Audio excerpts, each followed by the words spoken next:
Ashama daawwattoota fi dhaggeeffattoota TV kiyyaa hunduma keessaniif nagaa waaqayyoo isiniif haa baay'atu jechuun barbaada.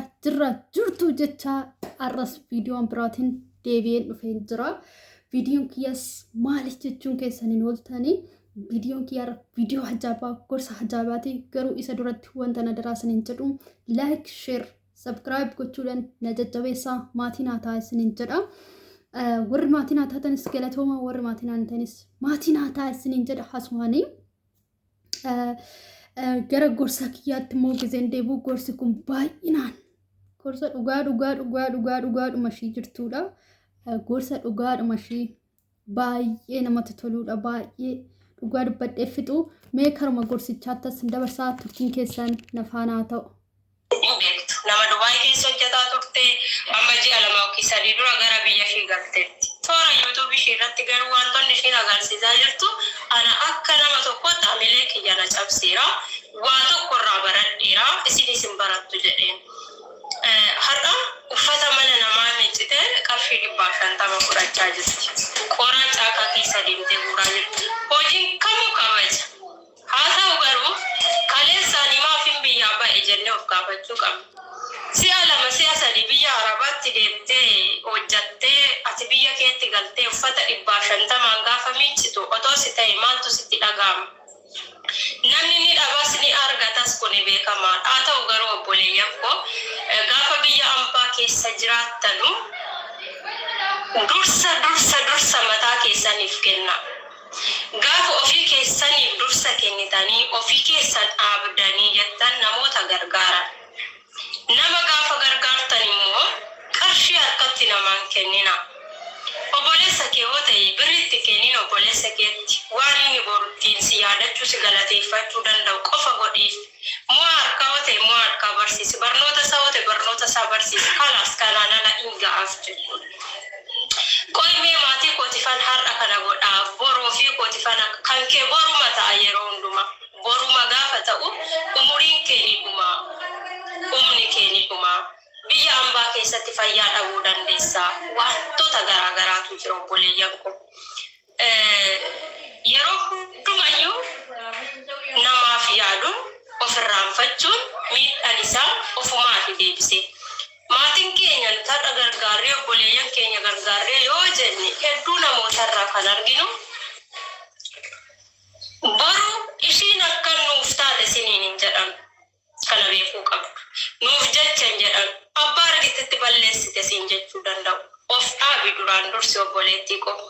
Biyya Arabaa keessa hojjetanii galanii biyyatti mana namaa uffata 50 miicuu jechuun asitti yoo xiqqaate yeroo ammaa yoo akka mindaan keessan xiqqaate 15,000 argattu.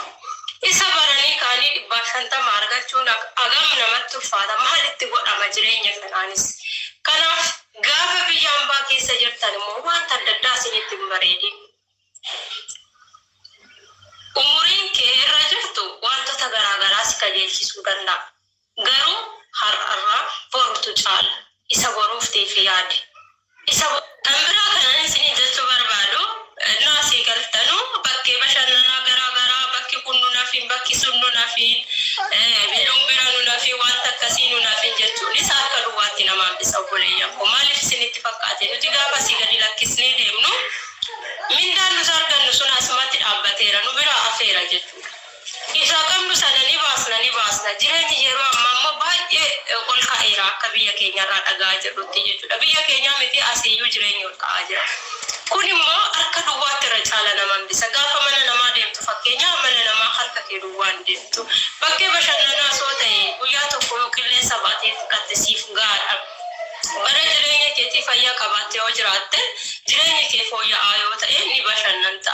Ati gaafa sana bashannanaa fi bakkee nama gaafachuudhaaf waan asii hojjattee galtee harka kee duwwaatti fixxee yoo gadi dhiiste deebitee lammata biyya ambaa guutaa jechuudha.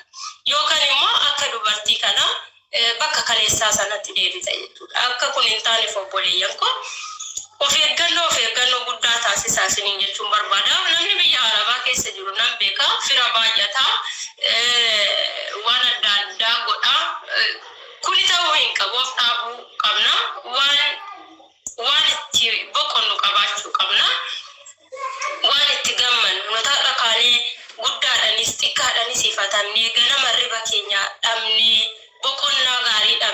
akkasitti kinoo goggognee fuulli keenya umurii keenya malee akkas taane gallee akkas ta'uun hin qabnu. Gallee harka namaa eeguu hin qabnu. Ofii keenya of dandeenye qacarree hojjechiisuu danda'uu qabnu. Kanaafiyyuu duroof dhaabaan siin jedha obboleeyyan koo. Yoo dogoggoreef garuu akka dogoggoraatti warreen fudhatan jiraachuu dandeessu dhiifaman siin gaafadha galatooma. Dhiifama siin gaafadha galatooma isiniin jechuun barbaada. Maaliif yoo jettanii gorsi kun dhugaa dubbachuu fi gorsa ajaa'ibaati. Gorsa namatti tolu jedhee abdiif amantiin qaba. Gorsi koo kunis yoo isinitti tole like, share, subscribe gochuudhaan na jajjabeechaa. Turtii gaarii aga viidiyoon biraatti walitti deemnuti horaa bulaa isiniin jedha.